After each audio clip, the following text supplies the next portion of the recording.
Welcome to Athletes and Entrepreneurs, the Alumni Journey. I'm Rob Finkelstein, founder and CEO of Alumni Direct, where we've created a platform to help athletes and other alumni network and connect with each other and tap into various resources. But this show is all about athletes transitioning out of sports, which is such a major issue today between mental health, financial literacy, careers. So we're so excited today to have somebody that's really tapped into this environment. We have Dr. Matt Wilson. How you doing, Matt? I'm doing great, Rob. Great to be here. Yeah, well, thanks for joining us. So Matt was a former baseball player. He played at Georgia Southern, and then when he's finished with his college career, got into a little bit professional independent baseball, but ultimately got out of that and just got into the teaching, the education space. So got into sports management teacher, professor. He's been a professor for many years now, but along the way he was at Stetson, and then he got into Embry-Riddle, did some fundraising there, but his passion seems to be, and we'll talk more about that, is NIL. He helped start a collective at Stetson, the Hatters Collective. So we'll talk about that because that's a big thing today with NIL.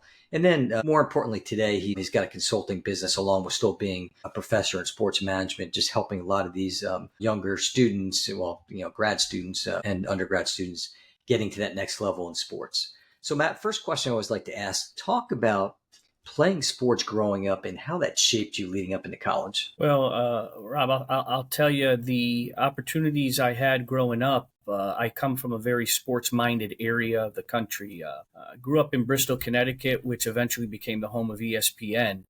But growing up as a child of the 70s and the early 80s, we were also fortunate to have the AA Red Sox affiliate, the Bristol Red Sox. Okay. So growing up, we had, Jim Rice and Carlton Fisk and Wade Boggs would come through, Butch Hobson, all these names of Fred Lynn, right? Fred Lynn was there. Yeah. Bob Stanley also. And again, I was a really, really little kid, but going to the games with my family and obviously having professional athletes, and then you would see them eventually get on TV. It kind of stoked my passion. And Bristol has a long history of being a very strong sports town. So it was part of what we always did, and I was fortunate and blessed that we had a very strong American Legion program. Now, Legion baseball may not be at the same level it was back, in the 80s and in the early 90s before the advent of travel baseball. But Legion baseball, Bristol in the state of Connecticut holds the record for the most state championships.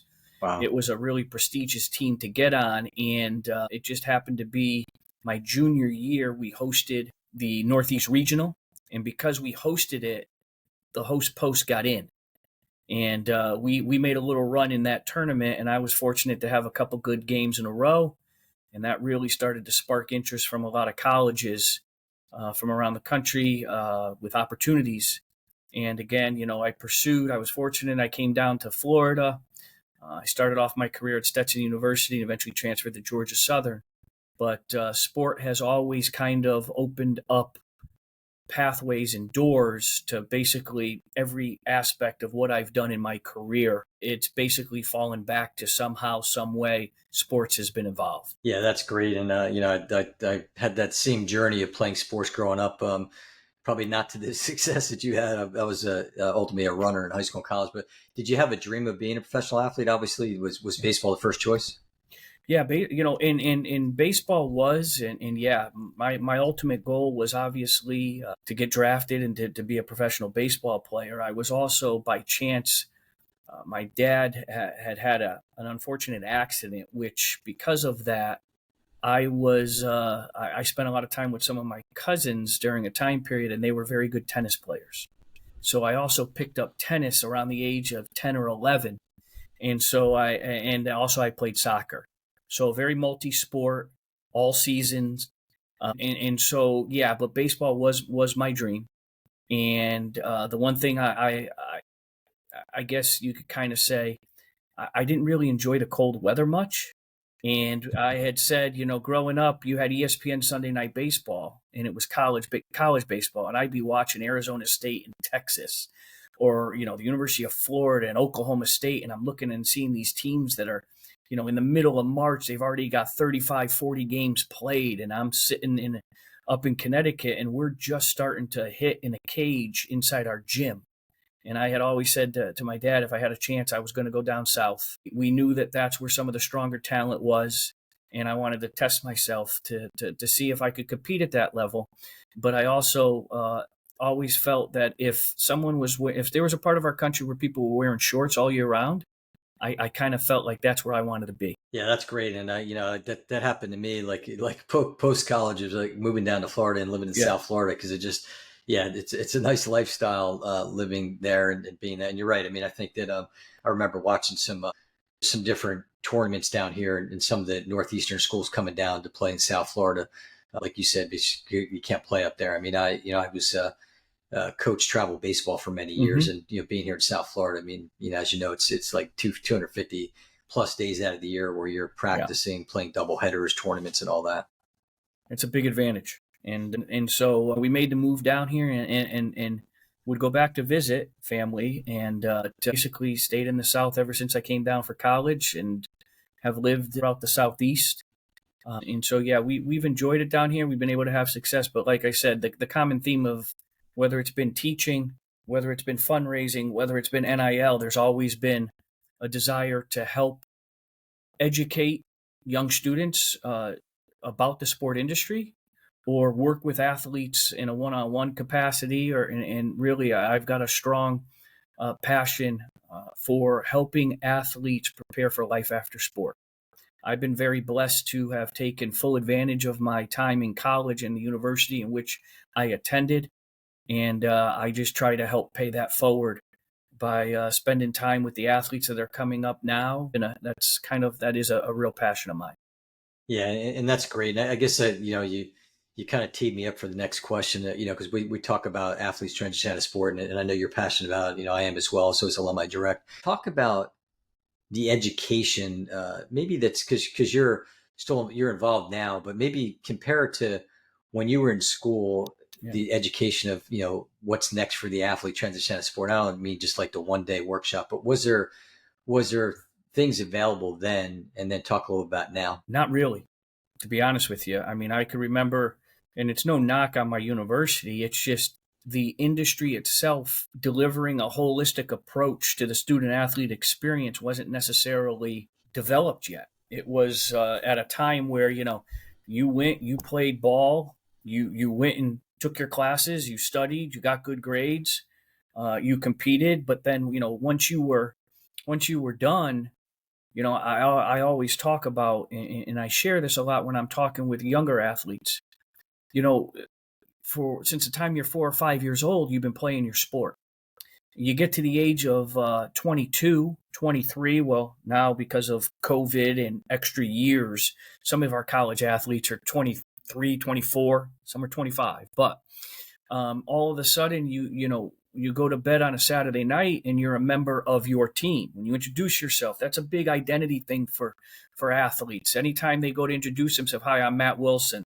I'm a member of the Georgia Southern baseball team. I'm the second baseman. It's always the second line to kind of let people know it Right. becomes your identity. And you go to bed on a Saturday night, you're part of a team. Your last game is on Sunday. You go to bed Sunday night, 24 hours later, and now you're the former member of that team. And for a lot of athletes, especially in their last year, whether that be their senior year, so to say, a lot of athletes don't want to think about what's next. It's Right. just they're focusing because, again, in somewhat it's sport specific, and it's also the level you're playing specific in college, especially. But you're not trying to think about what am I doing next because you don't want the ride to end. You don't want to Right. put your mind into what's next. And so you're not really talking about it much with coaches. You're not really talking about it with your teammates. And then it's just literally for us back then, it was done. It was Right. over. What's next? And depending on the sport you played, what your resume looked like. Because as a baseball player, you didn't really have the fortunate opportunity to do a big internship in the summertime during college because you had to go play. You're playing in a wood bat league, whether it's the Cape, the NECBL, you go to the Valley League, Great Lakes Right. League, wherever it's going to be, you go play. And so all of a sudden, and I'm speaking specifically to baseball, your resume is a little thin on that internship work experience, but you have this asset that not many people have. You have this skill set not many people have, and that's being a college athlete, and especially at a high level, that is some that gives you the tools to be able to prepare you for life after sport. It's just, what's that next stage going to be? And I love to talk about it with athletes just to help them. And over the years, I could go on for a while in this space, but over the years, I try to help my students that are athletes, or former athletes, or athletes that I work with, is just because your sport is done, working in the sport industry, it's what you know. It's what your passion is. Go pursue it. Go get it. And that's where sport management or sport business degrees, a lot of athletes, are driven to that, just because it is what they're passionate about and what they know. Yeah, absolutely. And you kind of summarize everything that we talk about with that transition out of sport, and especially like you said, I think it's some of the sports I was talking about with somebody earlier today too, just baseball, football, basketball, especially the ones, soccer, hockey, that have that professional level opportunity afterwards. And I think so the athletes, especially the really top ones, are zoned in on that, and that's what they're thinking about. And maybe some of the other sports, like me being a runner, I got hurt my sophomore year of college, and it wasn't that big of a deal, my transition, because I knew I wasn't going to be an Olympian. I knew I wasn't going to be like a professional runner. So I was able to look at that and move forward. And I think that's some of the problem, like you're saying, is that the athletes, although they don't have that opportunity for an internship, but that whole everything that they're learning in sport, the Yeah. skill set, the DNA, the teamwork, the leadership, all that stuff is great for the resume. And I think sometimes people take it for granted, especially athletes too. They're not looking that way. And I've had, former athletes that are turned executive CEOs, and implore athletes, look, you got a lot ahead of you. When you're done, you might have another 30, 40 years in the workspace, entrepreneur, whatever you're going to do. So don't just look at yourself and identify yourself as that athlete. And I think another thing, and again, what we try to talk about, is when athletes get onto their campus, there are so many more resources available to them as opposed to when I was playing. The majority of athletics department now have a student athlete development, okay, a student athlete academic success area. And inside of those divisions of the athletics department, there is an individual or a team of individuals that are providing education on resume building, on interviewing skills, on communication skills, on networking skills. And these resources are there. And that's why I've always told athletes, the university is using you for your athletic ability. In turn, you flip it and use them for everything they can deliver. It's not just the piece of paper that'll hang on the wall. There's so many other things that you can tap into. You just got to have your mind open, because, again, you are where you are because you got tremendous work ethic. You got really good time management skills. And you also know how to handle adversity, especially when you're playing a sport like baseball. 7 out of 10 times you're going to fail. You got to get right back up again and go. And those are the skill sets that employers crave and they're looking for. More and more employers want employees that have some type of athletic background, because these are the skill sets that are transferable into the workforce. Yeah, and I'll tell everything you just said there. When I look back and when later when I edit the podcast and just, when this podcast comes out, I mean, there's always such great advice, and everything you said was unbelievable. I mean, I implore athletes to, tune into what Matt said there, because I think there's so much ahead of you, and with what you're given, definitely take advantage of the school. Are you seeing any of it, any programs in the schools that you're associated with where it kind of tailors to alumni at all?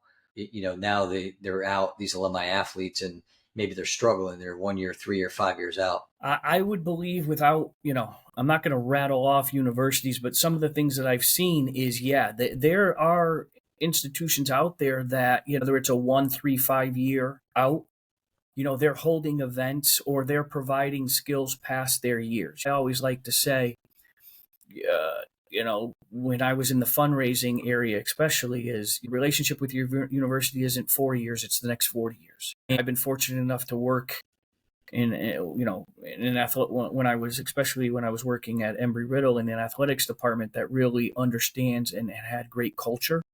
And our success in fundraising had a lot to do with the family atmosphere and the approach they took from a very early time when the athletes first get on campus, where they're educating them, and they bring the alumni back, and the alumni are able to engage and mentor and network. And you see some institutions that, if you're I can remember spending a little bit of time with a former lacrosse player at a very successful Division I program that's won national championships. And one of the things, we had played some golf, and we spent a couple holes just talking about the head coach and the network of alumni that the head coach helped to mentor and build out, to where he empowered the alumni to give back, and not just financially. It's their Right. time, to where, and it might be internships. And all of a sudden, this program started hiring the next generation of athlete from that team.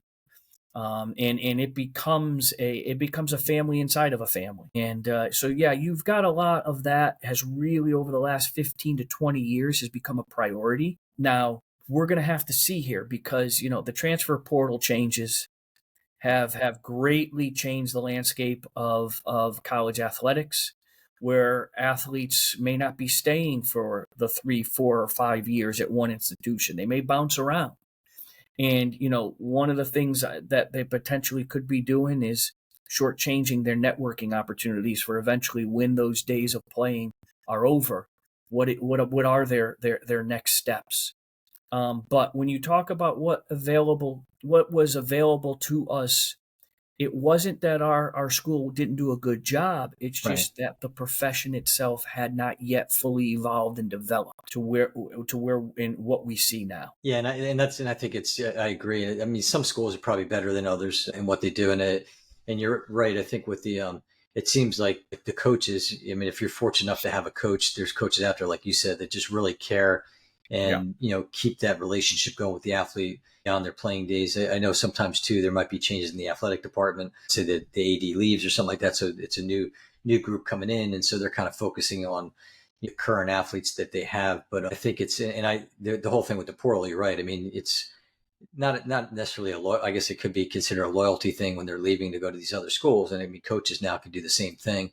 And Hmm. you're right. All of a sudden now you don't have maybe those relationships that could have, stemmed from going through this school and being an alumni from that school. I mean, eventually they're going to be an alumni from some school, but to have that longer period of time. So let's talk a little bit then, and you brought up now, is networking, connecting. Talk about the importance of that, especially while you're still playing. Personally, I'll tell you this. So I can remember, and this is just a different mindset. You're focused in what is in front of you right now and what you're doing right now. But I could remember being on the team at Georgia Southern, and Georgia Southern went to the College World Series a couple different times during its history prior to me being there. And I believe it was the 62 team had a lot of success at the College World Series, and they used to come back. Okay, when the alum would come back, and one of my biggest regrets was I didn't spend enough time with them, engaging with them. But again, it's that mindset of, Yeah. I know eventually I'm going to be an alum, but I don't want those thoughts in my head right now. I don't want to think about not playing this game. And so, the opportunity to really engage with the alums that were there before me and building those relationships, creating a mentor opportunity, I did not embrace that and pursue that to the level I think I should have. Where fast forward, I've seen where coaches build that approach as soon as the athlete gets on campus, and they create, or the athletics department is creating opportunities where the current athletes are reaching out to the former athletes. They're having conversations. They're being brought in to speak. An athlete may pop in just because they're in traveling and they're happen to stop by. Coaches got them speaking to, but then but some of the athletes now are being very proactive. Right. Here's the other thing, Rob, which was, again, we didn't have LinkedIn. I couldn't sit in my dorm room Yeah. at night and scroll through and log in and just kind of do a search. Georgia Southern baseball alums, where are they? What businesses are they in? I couldn't go. Georgia Southern athlete alum, Right. where are they going? And that was, we didn't have the technology back then. Right. So nowadays there's so much more opportunity. And I also want to bring into this conversation a little bit, from a parent standpoint.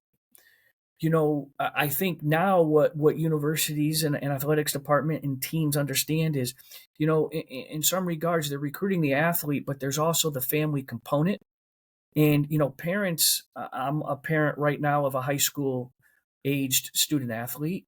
I want to know, okay, what kind of alumni network do you have with your former athletes? What type of job opportunities can my son or daughter be exposed to by choosing to come play a sport at your institution because of the work that you've done? Like, those are the questions that parents should be asking, looking into, and obviously the opportunity to speak to alums, because that's going to show you a lot of who the coach is. Because those coaches that don't have a strong alumni network, the athletes don't come back. There's not a lot of engagement with for the current team. Those are signs of telling you what type of an atmosphere is being created within that team structure and where those priorities might lie. So again, the student athlete development space has become so beneficial. It's just a matter of getting the athletes of today to embrace it and to understand the power of what it means 4 or 5 years down the road, which is contradictory to every little bit of their daily life. Right. Rob, you and I growing up, if we didn't know something, maybe our parents had purchased encyclopedias. We all had Encyclopedia Britannicas, or you went to the Exactly. library, did a card catalog, and you looked it up. Well, now today's athlete, if they don't know something, in 2 seconds they get it on their phone. It's Yeah. instant gratification on so many levels.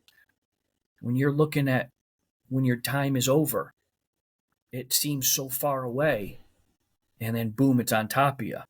So Yeah. it's it's an evolution. Yeah, it is, and I think you brought up a couple good points with like the recruiting, for example. I think it's if you're a parent and you're looking at 4 or 5 different schools, and they all have similar, but to your point, there's this school is going to care about my student athlete not only while they're there, but also in the future as an alumni athlete. Because I think that ties into it well, knowing that hey, if my student athlete is struggling when they've been out of school, it'd be nice to know that there's some type of support Yeah, mechanism back at the school, like for whether it's education or the mentoring and to other programs.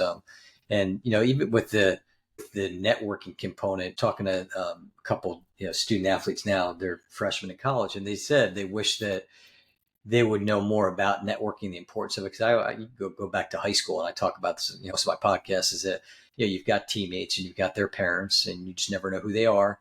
And you have then you've got your coaches and other people. So I think athletes, just kids in general, need to be more open to the networking and just starting to build the relationships. And even if you are playing and zoned in your sport, there's nothing wrong with as you build the relationships. I mean, you talk to so many people that their college friends, it could be their teammates. When they're all out, they one of their parents might be the owner of some big company. You just never yeah. know. Well, and another thing that I've seen a bit of an increase over the last 10, 15 years. Part of the other thing I try to help athletes, because, again, it's almost, I kind of use the phrase a walk through the woods. I've heard others say a walk through the forest when they're done playing. There's a lot of trees. You may not see the other side of it. And you're trying to find your way to get through the forest to the other side. And what's your next chapter in life? But one of the things I talk about is find your next team. And what do you mean by that? Well, I'm seeing a lot of athletes all of a sudden going to play pickleball league. They're going into CrossFit because of the social. It allows them. They've been on a team since the time they're 5 years old. It's 20 years with the team. Now all of a sudden you no longer have your team. Go find your next team. Yeah. Go seek it out. Go be a part of that. It helps in the transition of moving into the next phase of your career with holding on to that team component. You've got your buds, you're not trying to do it all yourself, because that can be really, really tough. And I'm sure you have the same thing. I've got friends that I played sports with that are still holding on to those memories, and they've never fully gotten past the glory days, so to say. And while it's all well and good, there's a time, and yeah, it's great to reminisce, but that was your identity. It's not fully who you are even today. It doesn't it stays with you, but it's not necessarily exactly who you are for your entire life. Yeah, no, yeah, absolutely. So, a couple quick questions I always ask, and you might have, I might have told you them, or you might have if you watched or listened to any of the other podcasts that we've done. So, 10 words or less. What advice would you give to freshman Matt? Freshman, Matt, oh, that's a great one. Give me 1 second. Be a sponge. I I like would it. say I would say in some regards, be a sponge and continue to learn. Okay, Okay, great. be a sponge and continue to learn. I can't go. I want to go in depth and explain that, but those are my 10 in less than in 10 words or less. It's just you're in such an environment in college that there's so many resources at your disposal. Whether it's your coaches, it's your teammates, it's the alumni. Just be a sponge, soak it in, ask the questions, learn, and get better every day in every aspect of your life. Whether it's the education part, it's the athletic part. Just be a sponge and learn. Okay, and fast forward senior Matt. What advice would you give a senior Matt? Cherish every minute of your senior year. I would say pause and soak it in. Pause Yeah, and soak it in, because it goes by really fast. And I can tell you now, like when I reminisce with some of my teammates, it's not so much the games, because I mean, Rob, I've got teammates that can remember every single pitch they ever threw, every single game, this and that. I can't do that, but I can remember the locker room and the bus rides. I remember those, building those relationships, and when you're on a team, you have a brotherhood or a sisterhood for life, and only that group of people will share in those experiences. It's such a unique and beautiful thing that, again, it's a 40, 50, 60-year memory of something really unique that you were a part of, that just that group, just that cohort's a part of it. No one else has it. And it's a kind of cool as you get older. It's a kind of a cool thing to have been a part of. yeah, yeah. I agree. So let's talk about your personal transition out of sport. Go through that a little bit. We've talked about. You played since you're a little kid, and then you work your way up. You played college. You played some independent pro ball. When you were done, talk about that, and then following with some advice for other athletes as they face that. I thought when I was finished up, I wanted to stay in sport, and I really thought I was going to go and teach and coach, and that was going to be my career. I actually got my K through 12 certification. I had actually, Rob, and I could see where other athletes may chuckle at this, but when I transferred, I lost a lot of hours. And so in order to be able to graduate in somewhat of a time frame, I picked a major that maybe really wasn't what I wanted to do. And I can tell you, talking to a lot of athletes, just because of the year round schedule, there's a lot of student athletes that maybe it's not exactly what they want to do, but it works within their schedule. I could remember going and doing my practicum, which was the last thing you had to do. And in the first 3 hours of being in the practicum, I realized I did not want to do this. And I called home and I told my parents, I said, this isn't it. And that's when I transitioned to go back and get my teaching certificate. But I, by chance, got an opportunity to be a graduate assistant and get my master's. And I really enjoyed teaching. But I also knew I wanted to be in the sport industry. When you really think about moving on to the next phase, I never left the college campus. I found my niche. I found where I wanted to be, and it was somehow associated with college athletics. I loved my time being a college athlete, and I wanted to stay on the college campus or be associated with the college level. And so my transition was to just keep doing what I've been doing. And that's kind of what I've done here for the last, 30 plus years being out of school. It's been college athletics in some way, shape, or form, whether it's as a professor, a fundraiser, or an executive director of an NIL collective. There's always been that common theme of being a part or attached to college athletics. During the time, do you feel lost? Are you questioning?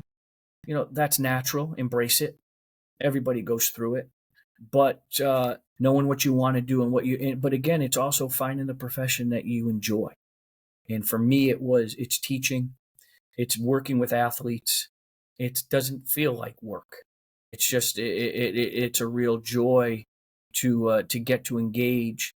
And yeah, I for the most part have really stuck to that 18 to 22 or 23 age group with regards to teaching. I'm constantly staying young because I've got to learn what's going on and stay on top of the different approaches, lingo, things that they're saying, but also different learning styles. It's been fun. So I would sit here and say that from my transition, I knew early on what I wanted to do.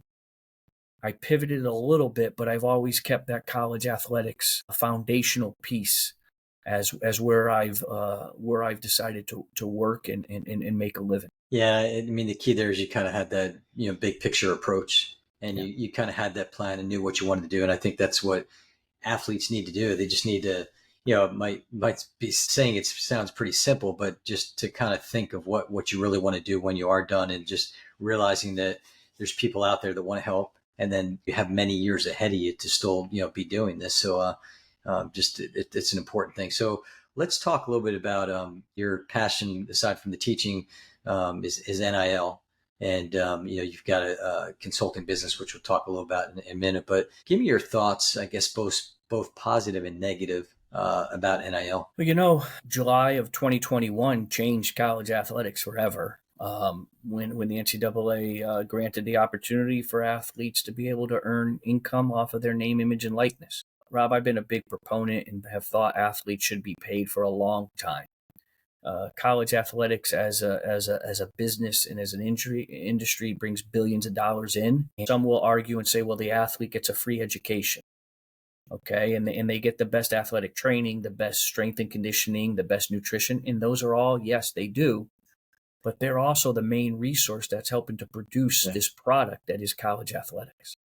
So when NIL dropped, I can tell you from having worked in the mid to low Division I and Division II areas, not the Power 5 as it was called a couple of years ago, now the Power 4. A lot of coaches that I've talked to, and even athletes, never really expected NIL to hit the lower levels. They just thought it was going to be at the Power 5 level. The bigger schools would be the ones to benefit. What we have quickly seen here over the last 4 years is it's not only gone all the way down to Division III, which is non-scholarship, but you've got some athletes in the Division III level that have really worked hard, and they're having a lot of success in NIL. But you've got, I think, just about 40 or 41 states now allow it at the high school level. It is, I will say, on the negative side, the proactive infrastructure building was not done. And what I mean by that is the guardrails, the oversight, it just wasn't maybe built out. If we had a time machine, it could go back. And, knowing that this could have been what it was going to be, but putting in a little bit more structure on all levels, from contracts to what's in contracts to the whole structure of how payments are being done. The advent of collectives, which was a brand, prior to 2021, no one knew the word collective didn't exist in this space, and the structure in which they are created and how they've evolved. You're now seeing more and more states which are starting to pass laws that will allow the universities to directly pay the athletes. And right now we've got the potential for the House settlement is a big topic of discussion. The big date is in April, and that could spur revenue sharing. And now we've got roster sizes. I mean, there's so many different things that have shaped and changed in college athletics in just a short amount of time period. I don't know if there's another period in its history that's had this much change. But you're seeing some athletes that are making significant dollars. You're seeing some athletes that maybe aren't making significant dollars, meaning there's more than one comma or the amount of money, but they're still making money that is significant to them. I think you would interview any student athlete, any amount of money for their name, image, and likeness is more money than what they had prior to signing a deal. What I do like and what I think is good out of NIL is how some of the collectives are really doing good work in their communities through the NIL experiences of the athletes. And I think that's kind of the essence of what NIL can do. Whether it's raising funds for cancer awareness, whether it's spending time at the YMCA with the after school kids, there are some real positive experiences being completed by these athletes. The other positive NIL is what it's helped in what we're talking about, life after sport. These athletes are having to understand the contract negotiation. These athletes are having to understand what it means to be on time for their responsibilities. These athletes are understanding and getting experiences networking and communicating with business owners or the executives of business. The other thing that they're getting a little bit earlier experience is paying taxes. They're having to learn probably a little bit more about financial literacy than maybe in years past.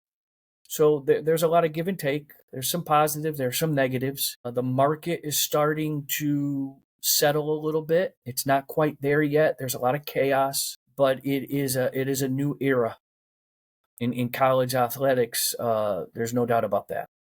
Yeah, I mean, and you brought up so many good points. I mean, there's just the education. I mean, when I talk about sometimes the negative is maybe lack of education Yep. of where just, like you're saying, guess what? You got to pay taxes. I mean, you hear some of these stories of where they just didn't know or the families didn't know. So, but I think it's getting better. And you're right. The education going forward, becoming an entrepreneur through NIL is fantastic. So talk a little bit about now, what you're doing with your consulting business with Dr. Matt Wilson Consulting, or we call it MWC. Yeah. Obviously workshops helping to educate parents and student athletes, whether it's through at the high school level, and it's not so much of getting them deals. That's not what mine is. More education focused on helping to prepare them for them to better understand the NIL landscape, what they can't do, how the negotiation process works at the high school level, but then also helping to prepare these athletes and their parents for the recruiting process to play at the next level and what is all going on up in the college level and how that landscape is ever changing. But what questions should they be asking during the recruiting process? What questions should they be asking on the official visit? And then how to decipher what they're being told, for what it really all means. Because, one of the things that's happening now in the evolution of this NIL is obviously schools are allowed to now, where initially when it dropped, the athletes wouldn't know what their deal would be in the NIL space. They'd make their selection, then they get there. Now, all of these dollars can be put in front. And as you can see with revenue sharing, those dollars are going to start to be put in front of these athletes when they go to sign, because they're going to have all this data to make the best choice possible for themselves. So I'm helping to try to provide more education. For example, here in the state of Florida, we'll talk about the NIL law for a second. It's mandatory in the state of Florida that colleges are providing financial literacy, branding education, entrepreneurship education to their athletes. And some athletics departments, you're helping to advise, okay, what does that look like? What companies are out there that are providing some of these services third party if it's a smaller school because they're not resourced well enough as a bigger school to be able to do all of that in-house. So again, education. So we do that. I'm also and have spent a lot of time team building, leadership and communication within organizations, athletics departments, within coaching staffs and teams. some of the other things that I've done that a little bit longer. The NIL education is Right. something that's a little bit newer. Right. Definitely multifaceted there. So how can people find you? Obviously, Matt at drmattwilson.com is the easiest way to just send me an email. Website is drmattwilson.com. And that's basically how we go. Again, I really appreciate the opportunity, Rob, to talk about these things. As you can tell, very passionate about student athlete development, and appreciate all the work that you're doing in the space to help the next generation of athlete prepare for life after sport. Yeah, thank you. Yeah, it's so important. I mean, this has been great. And you can find us at alumnidirect.com.